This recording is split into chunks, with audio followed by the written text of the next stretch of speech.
चंडीगढ़ में पैदा हुआ एक 30 साल का लड़का बैठा था बिल गेट्स के सामने।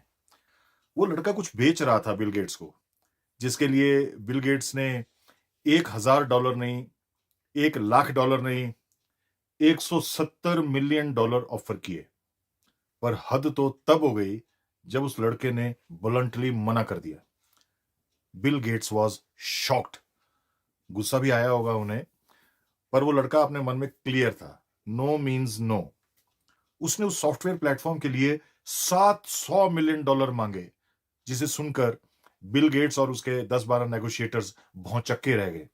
कहा तो ये जाता है कि they screamed at that boy. But जब वो 30 वर्षीय लड़का टस से मस नहीं हुआ, तो वो लोग नेगोशिएशन रूम छोड़कर चले गए। भला बुरा बोलते कहते हैं कि बस उन्होंने उस लड़के को धक्के मार के बाहर नहीं निकलवाया, कोई और कसर नहीं छोड़ी। वो लड़का भी घर चला गया वापस।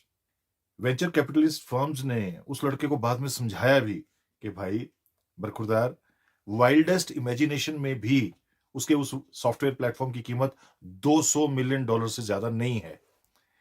$1 मिलियन किसी इंसान का जीवन बदल सकते हैं, और ही वॉज टोल्ड कि तुम $170 मिलियन को मना कर रहे हो।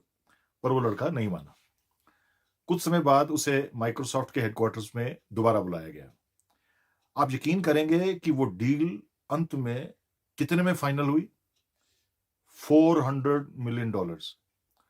उस लड़के का नाम था सबीर भाटिया, और उस सॉफ्टवेयर प्लेटफॉर्म का नाम था हॉटमेल, जिसकी पॉपुलैरिटी उस जमाने में जंगल की आग की तरह फैली थी।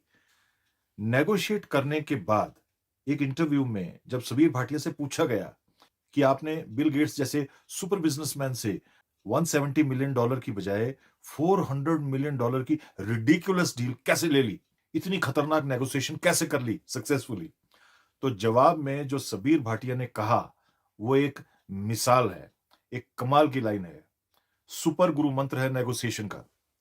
उन्होंने कहा कि मैं बिल गेट्स से हॉटमेल की इतनी बड़ी कीमत इसलिए ले पाया क्योंकि I was willing to stand up from the negotiation table and leave.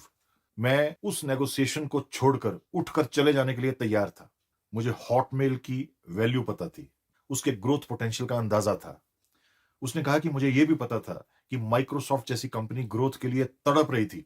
उसके लिए हॉटमेल जैसा पॉपुलर ईमेल सर्विस परफेक्ट तरीका था अपना सब्सक्राइबर बेस बढ़ाने का।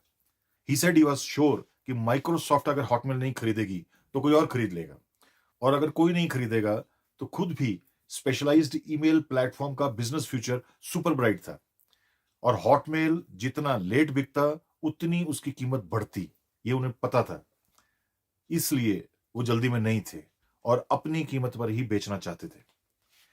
इस शानदार रियल लाइफ स्टोरी से हम सबके लिए क्या मैसेज है? कई हैं।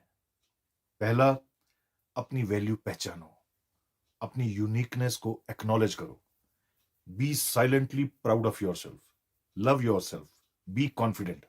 और फिर जहां जहां भी आपकी स्ट्रेंथ किसी की वीकनेस को पूरा करती है, वहां जाइए, वहां फ्यूचर देखिए अपना। दूसरा, अपनी कदर करवाना सीखो। और तीसरा, अगर कोई आपकी कदर ना करे, आपको आपकी कीमत ना दे, रिस्पेक्ट ना करे, don't hesitate to stand up and leave. गिड़गिड़ाए नहीं, कदरदानों की कोई कमी नहीं। कभी भी किसी भी सिचुएशन में डेस्परेट ना हो। Thank you for your time. God bless you.